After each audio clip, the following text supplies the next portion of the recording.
एक पहले कंट्रोल करो। अरे मैं चाय का बंद किए जानता है यार, लोहा लगल वीडियो को जाके चाय पिया।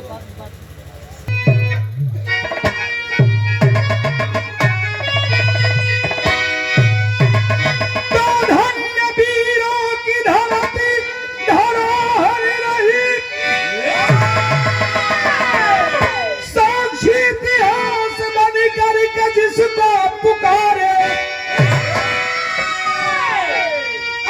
उदल गया सवर लारिक गया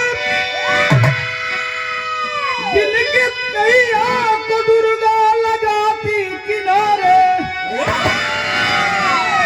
वंश यदुवंश में एक हीरा हुआ कायम जहां वीर जाके दहारे। माटी बलिया की तुझको नमन कर रही राह वीरों की जननी को हरदम निहारे।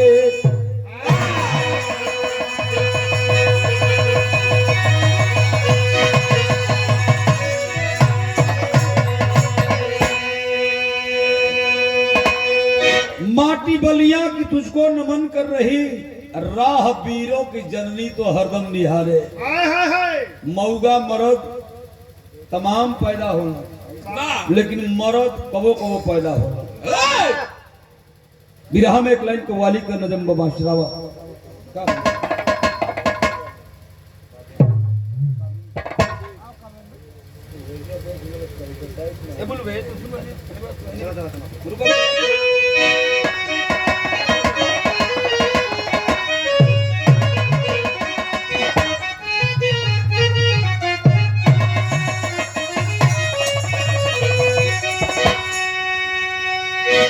उहे गीत का लाइन बा कि अरे काबे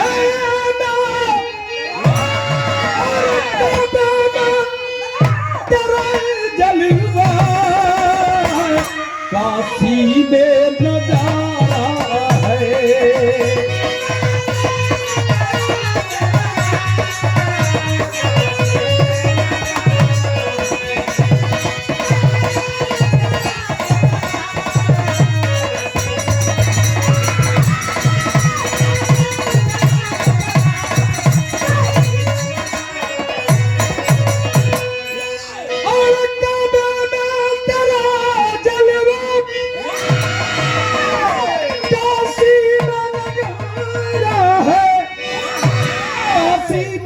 नजारा है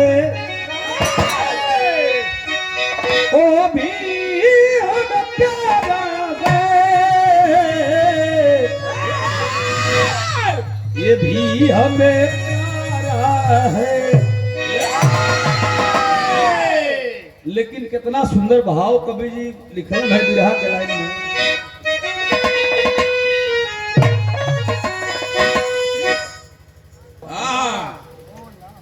ओम प्रकाश दीवानो मर्दे हो, पंकजो मर्दे हो, सब मर्द बा, लेकिन अपने के लिए जो लड़ाई कर दे उसको मर्द कहा जाता है। जो कदम पीछे न हटाए उसको मर्द कहा जाता है। कैसे कहा जाता है कि अरे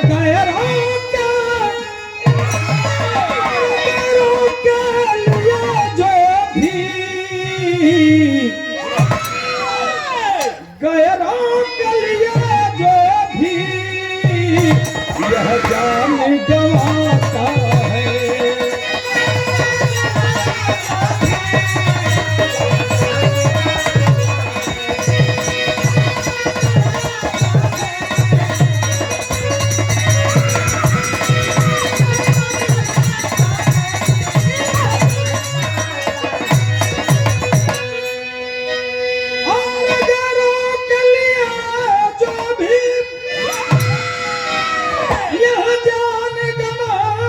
है।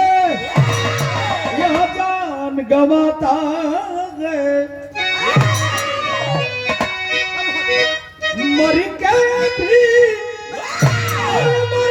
भी अमर होता इतिहास बताता।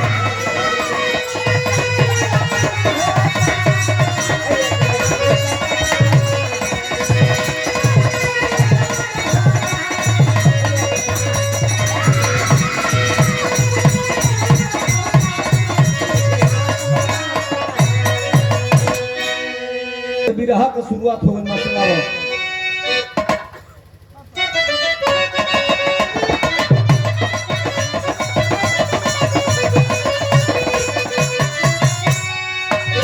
बिरहा बहुत आप लोग सुन रहे हो, लेकिन ये बिरहा बनावटी ना हो, ये बिरहा हकीकत का कहानी है। अब तो हरी बदलिए कहो,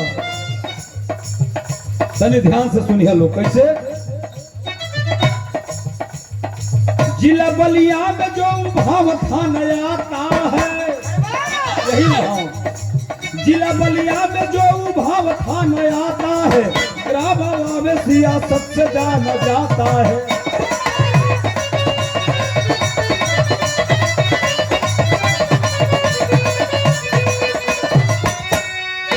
यादव मोती जी के चार ललनवा भइल,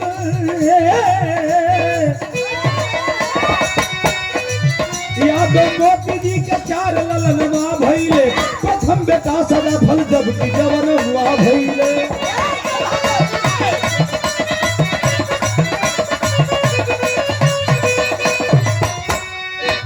माता ब्रह्मांड को जा शीश वो झुकाए है, माता ब्रह्मांड को जा शीश वो झुकाए है, 500 पाठ लेके बलि को चढ़ाए हैं।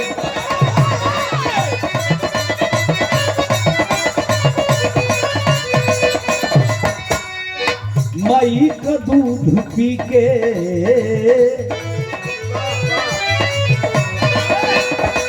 माई का दूध पी के अनमोल रतनवा भइले, बस अद्भुत सुने अनमोल रतनवा भइले।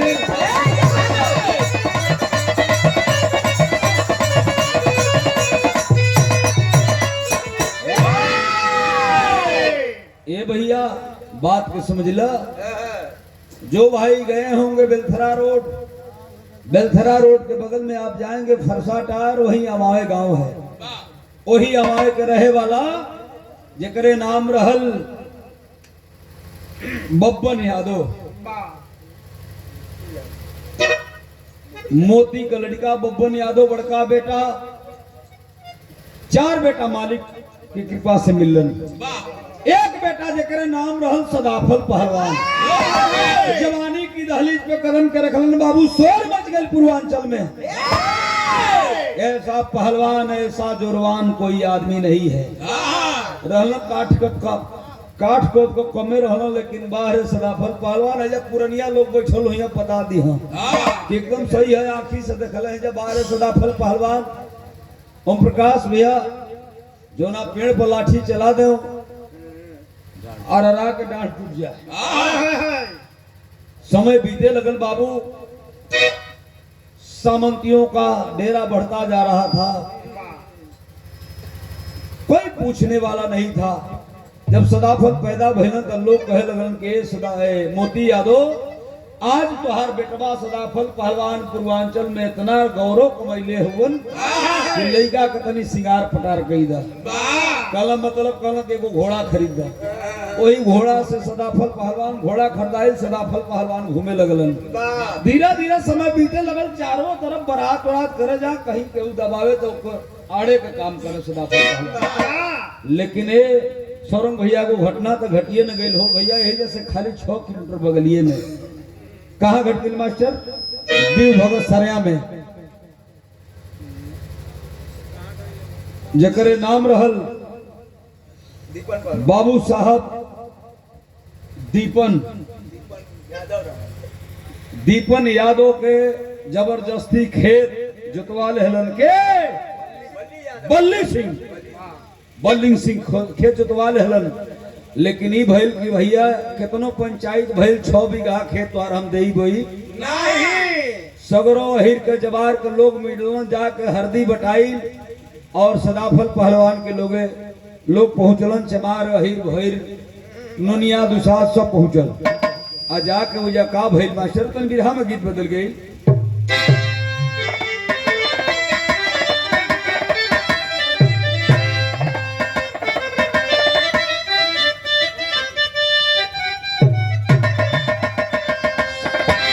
लोग जाके कहलन कि ए सदाफल बड़ा बड़ा तोहरे शोहरत बा, बड़ा तोहरे नाम बा, कैसे लोग बतावत होवन? सही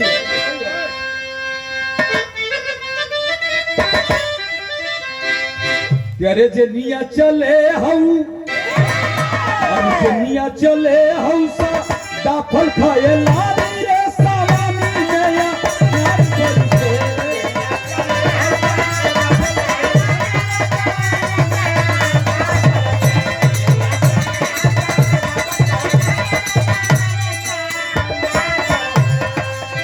आरे घोड़वा से चढ़ी के भी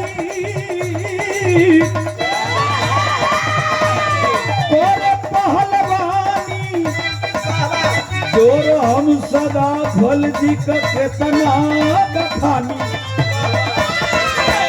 रथिया के देकर दुर्गा महारानी रे जवानी से नारी से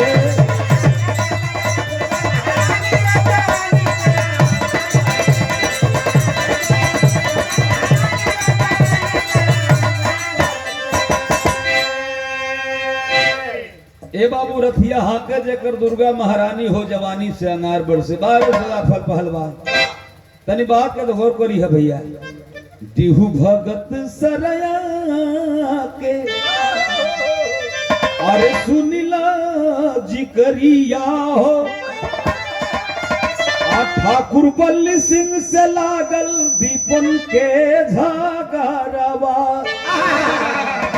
सगरी जवार जा वही सदा फल से गुहार कैले तो घोड़वा पर चढ़ी चली दिहल जवनवा।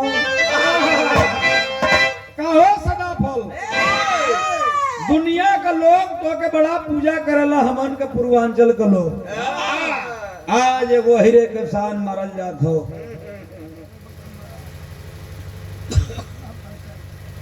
बड़की पंचायत हो गई, सगरो पंचायत हो गई। यही सरया डेऊ बन दिया जा महादेवा देखत हो ना, महादेवा से आगवा चलत एगो स्कूल बा प्राइमरी, अरे गोविंदपुर रेलवे स्टेशन के बगल में। लोग जाके कहला की बात कहला कि भैया कई गो पंचायत हो गई लेकिन बल्ली सिंह दीपन चौधरी का खेत देवे का नाम लेवे का तैयार नहीं थे। घोड़ा पर सवार भैलन बाबू सदाफल पहलवान अलन जब वही ड्यूब हो गए सरिया में बाबू पंचायत बैठल। आ जब पंचायत बैठल तो धीरे धीरे बात बढ़े लगल हो बाबू। देखलन का तो लालू सिंह चरौआ वाला बाबू सेनापति भइले। अरे रग एकबर रघु एकबर जदू खन दनवा। एक और रघुवंश और एक और जदुवंश। लालू सिंह चरुआ का जन है अमर भैया ढोलक बजाओ तो इनकी गांव के बगल की बात है, इनकी वार्ड में बा।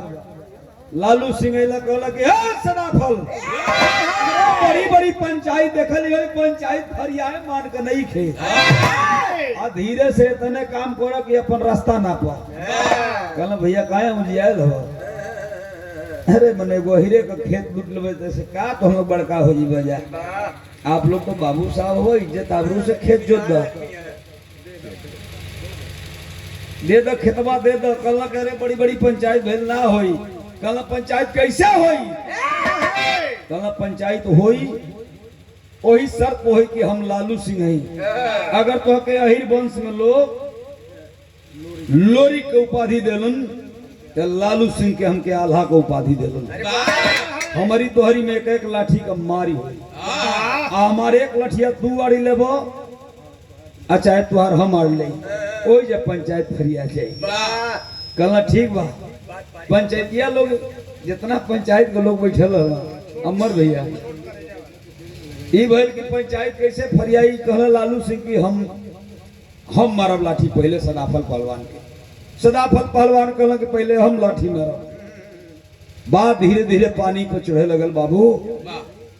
कहलन सदाफल पहलवान की पहले लाठी हम मारब। लालू सिंह कहला कि पहले लाठी हम मारब। पुरनिया आ दादा लोग कहलो कि केहू लाठी ना मारी।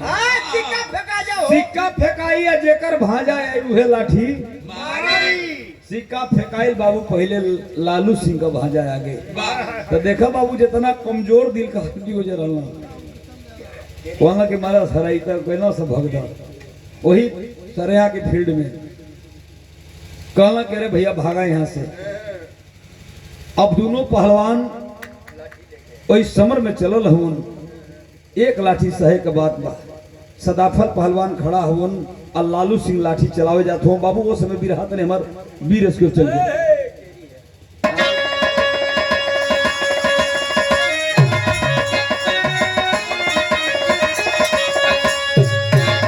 कि अरे मोर राम समरी में के कर जाई जनवा दूनो लाल दही का रहल मारा सरवा।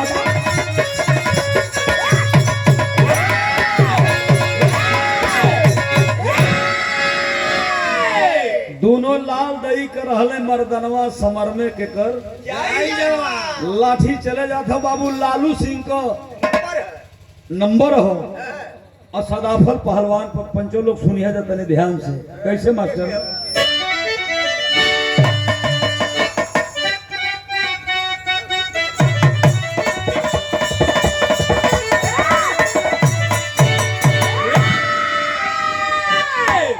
वीरस की भाव से पहले हम आरे गोरिक पारी उमर लचकालिया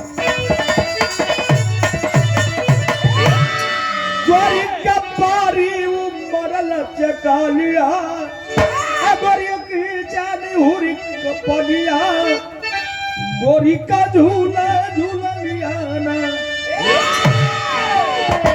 लेकिन भाव लगल कबीर जी देखा बाबू सदाफल पहलवान पर लाठी चले जाते हो तल्लाठी पीर उठावले तूने लाठी पीर उठावले तूने यार सारी बीच पाठी पकड़िया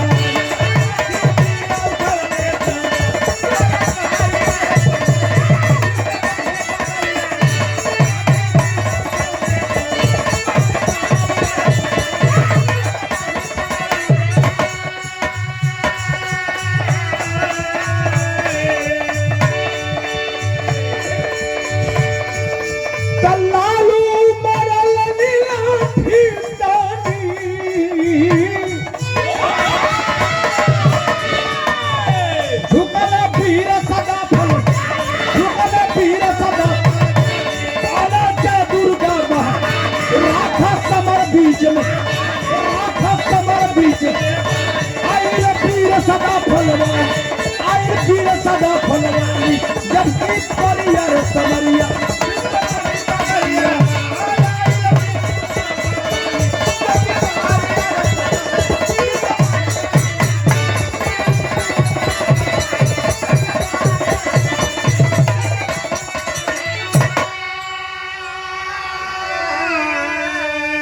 पंचो लालू सिंह कही लाठी मरलो सदाफल पहलवान पर। सदाफल पहलवान लठिया रोक झुक गई फिर संभर के खड़ा हो गई। जब खड़ा भैया तो कहना कि हे बाबू लालू सिंह अब तोहार भाजा है हमारा लाठी तू आड़ा अब तू नहीं हो भैल का मास्टर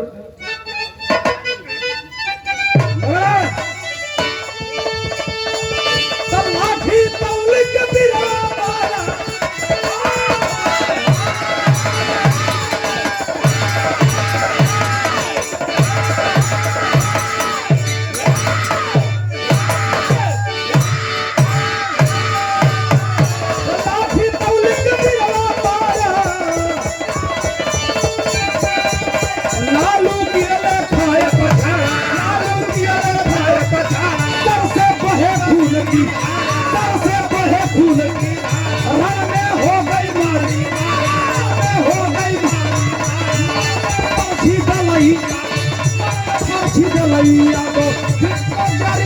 समरिया